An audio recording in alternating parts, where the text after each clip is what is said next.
excited today to announce to you that we're in chapter 10. There are only 2 more chapters. Now, next week I'll be able to do 11, and then we're going to pause a week during fall break. I won't do a Wednesday message on fall break. And then I will finish the whole White Fragility book, the last chapter. Where do we go from here, basically, is what it says. I will finish that the next week. And then we can begin a new study through some new material. But I greatly appreciate some of the affirmation that I've got, and even some of the questioning and pushback. Let me start this chapter with talking about how she asked us to take a self checkup, for instance. Let's see where she wanted to start this.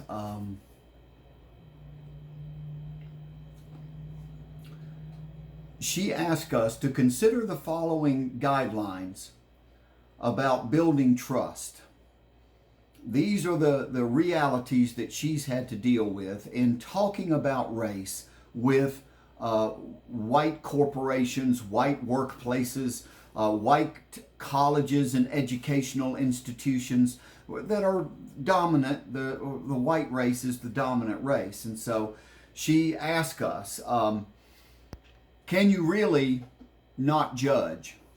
I'm going to preach on this Sunday a little bit because Paul is telling us the same thing.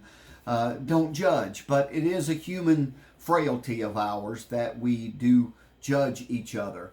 So she basically says that we can't refrain from making judgments. It's just who we are. It's how we live in the world. You see somebody, you make a snap judgment. Doesn't mean it's right, but you do make snap judgments. And a lot of times it's about how a person looks on the outside. Do they dress in a certain cultural way that gives you a pause? Or do they look like you? Those kinds of things. So it says that not judging in our dealings with each other, and particularly people of color, it's just not it's not realistic. It's meaningless in the scope of things not to do that.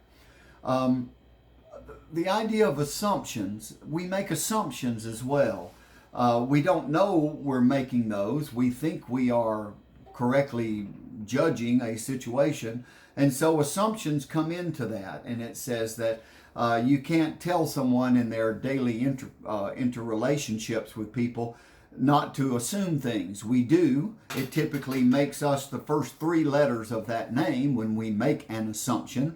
I've heard that told me before. When you assume, you become the first 3 letters. I understand that, but we do it. It's a reality that we do. She said, don't emphasize intentions over impact. The impact is what's really important. If we're going to change things, we have to be willing to consider the impact that our actions, our words, our dealings with people, the impact of those, not the intention. So we tell somebody, but I had good intentions. Well, I read a book one time, a terrible book. It was called Winning Through Intimidation. And it talked about how to kind of bully your way into getting what you want in business, in the workplace. And one of the stories that he told that sort of justified him being an intimidator as his mode of operation in the workplace, he told a story about 2 professors. Both of them had a candy jar. And one of them had signs all over the candy jar that said, "Do not touch this candy or I will cut your hand off."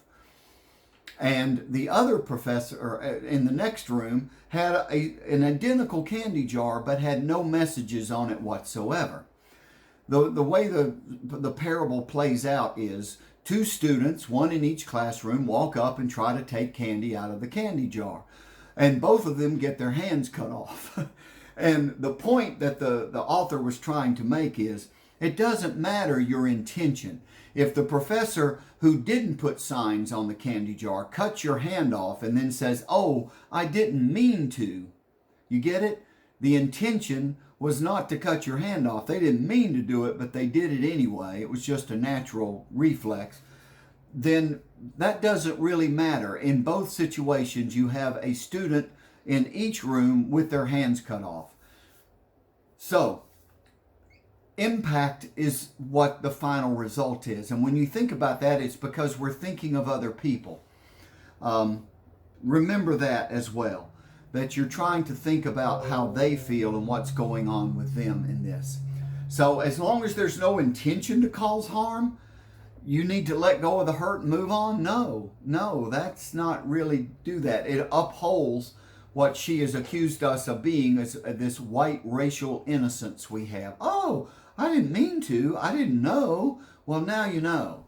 Otherwise, you have trouble asking yourself, why are people marching in the streets? Are they deadbeats? Are they what? Antifa, blah blah, rioters, miscreants, thugs. The words are used, and they're baited words. And I'm sure that you can find evidence for those cases there. We had one gentleman who killed another person, and he turned out to be an Antifa activist. And who did he kill? Well, he killed one of the Patriot Prayer people, which was a right-wing activist. And we can debate all day long about who kills who more. The point of the being is, if you are going to demonstrate, if you are going to protest, and you take a weapon, you no longer have a platform on which to protest.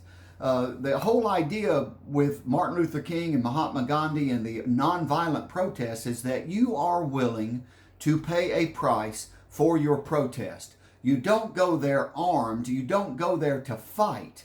You go there to make your point known. And if other people attack you, then they lose their voice.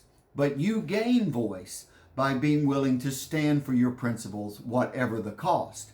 So I say that to both sides. If you show up somewhere armed, then I no longer listen to what you have to say. All I look at is the impact of what you do. And you've cut my hand off. That's the point. Okay. The other thing she gets into in this speak your truth business is that she really hasn't seen a pattern of lying in these racial conversations that she's been a part of. What she does see is defensiveness, distancing behavior. I'll just get away from you. Silence. I'll just bottle it up and not say anything. And to avoid risk-taking. Yes, that's very true. But she says she's not observed that people aren't afraid to speak to each other. So, this guideline can position all beliefs as truths and make them all equally valid. That's not really true. The goal of the anti-racist, and that's the whole point of why we're going through this book, not just to make you feel better about not being racist. We know that we're all racist. We just have to figure out what we can do about it, what we can do to make things differently, if you follow the point of this book. But she says the goal of the anti-racist is to work to identify and challenge racism in all of its forms. I'm going to get back to definitions here in just a second. But to challenge racism and the misinformation that supports it. And all perspectives then are not equally valid. That's why I've said, as an old white man, my perspective is not valid in talking about the experience of people of color. Just that basic. So, let me get to these definitions here. Just explain that one of the discussions I've had with some wonderful people who were willing to discuss this around a table was that one definition of racism is, and I guess the classic definition that you find in Webster's dictionary, is that you think of someone as subhuman, below you kind of thing. And I get that. I see where that definition comes in. I don't think the author here is using racism in that extreme a place. What this person's saying is going to define racism in a different way. And let me come to that as I go through, just starting at the beginning. Chapter 10 is called White Fragility and the Rules of Engagement. So the first rule of engagement, she says, we white fragility people do, is first of all, first rule is do not give me feedback on my racism under any circumstances. But if you insist on breaking the cardinal rule, then there's a couple of things you must do or I will take great offense in my white fragility. Proper tone is crucial. You must give me calm feedback. Don't display emotion. Otherwise, your feedback is invalid and will be dismissed, period. There must be trust between us, and I've just talked about how trust is a difficult minefield to navigate. Our relationship must be issue-free. If you and I have any other issues, then I'm just going to blame it on that. That's just easy out for me. Feedback must be given immediately. Don't think about it. Don't wait until a proper time. If you don't say something then, I will take offense that you are telling me this a day later, a week later, whatever. You must give feedback privately. Don't ever do this in front of anyone else because I will take that as an affront and you're trying to.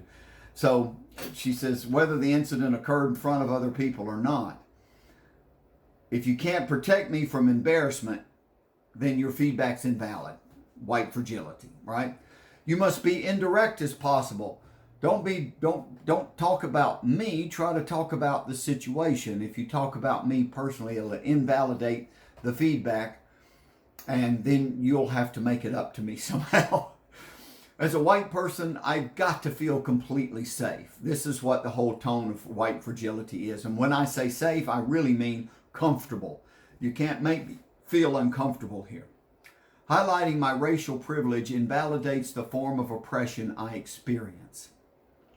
In other words, if I've been poor, if I've been female, if I've been in any other way, in some other way put down, considered the dummy of the class, or if I'm not the pretty one in the group, there are all different ways that each of us find ourselves oppressed in these other ways. And so if I am accused of being racist in any of my patterns of behaviors, practices, then you are invalidating the other oppressive ways that I grew up, poor or in a lower class and not in the popular group. You know the different ways that we see that about ourselves. For me now, I'm old, and I see that as you're just saying that because I'm old and you don't want to listen to me. There's a phrase that went around with the millennials who would just say, okay, boomer. And if they said that, they were talking about baby boomers like me. And though that was a put down of like, okay, shut up, boomer. All right, you know how that feels. You must acknowledge my intentions as always being good. And again, intentions aren't the point. Impact is the point. I didn't mean to cut your hand off. My hand's still cut off. All right. You must have misunderstood me, so you must allow me the next hour to explain myself, or at least until I wear you down to the point that you acknowledge that it was your misunderstanding of what I said or what I did or whatever. And that's exhausting. It does wear people down, where we just never make any progress. It all grinds to a halt. The whole function is to obscure racism, protect white dominance, and regain white equilibrium. But if we understand racism, here's a definition that this author wants to use. To understand racism, it's a system of unequal institutional power, from the banks to the police force, to other forms of authority over us. The accusation, at least, is that people of color are unequal in the system of institutional power, financial power, political power. What do you call the police force? When they any kind of power that is to imprison you, to detain you, or to do harm to you, that kind of power. So we're sometimes depicted as looking for every incident we can find, the folks that challenge us on this, looking for a way to jump out of the bushes and point a finger at us and say, you're a racist. But that's not really her experience. She says it's far more common for sincere white people to agonize over when and how to give feedback to a fellow white person about that perception. I think I told you I was in a play with a young man, not a young man, he was playing the judge. He was old, about 10 or 15 years older than I was. And he loved to tell the stories about being in minstrel shows and wearing blackface. And he would talk about this openly in these groups. And I kind of went to him one time and said, friends, you can't talk about that anymore. Why not? And he was clueless about the fact that wearing blackface was highly offensive to people of color. And he was clueless about that. All right. So when the individual giving the feedback is not white, but a person of color, what does that do? Well, they're playing the race card. So the point of this definition is to say racism is really the norm rather than an aberration. So feedback for each of us is key for us to recognize and repair our inevitable and often unaware collusion in this systematic racism. And you've seen some of our high political figures argue this point that there is no such thing as systematic racism. I'll leave it to you to continue to figure that out for yourself as to what your opinion is. This author is saying, oh, yes, there is systematic racism. So she says, in recognition of this, I try to follow these guidelines. I understand that feedback is hard to give. So I will take it from someone any way I can. And I will realize and understand that though it might make me uncomfortable, I am perfectly safe in listening to the feedback and I can handle it. I really don't want to be accused of white fragility. I really want to be able to take it, receive it, and process it. And then to say, thank you. I try to follow those guidelines, she says. There's no face to save. There's no other diversional tactic that I want to bring into this so that I won't have to face the harsh reality. And then she goes on to talk about building trust, where I gave you those understandings that we say you don't judge. Well, we can't help it. Don't make assumptions. Well, we can't help that either. Assume my good intentions. That's not the point. It's the impact that's important. And so we don't want to uphold racial innocence. We want to face our truth. And we don't really lie in it, but we are defensive. We have distancing behavior, of silence, and avoidance. Those come into play. So, again, the goal of the anti-racist is to work to identify and challenge this definition of racism, where we see an inequality in all the power structures, the financial,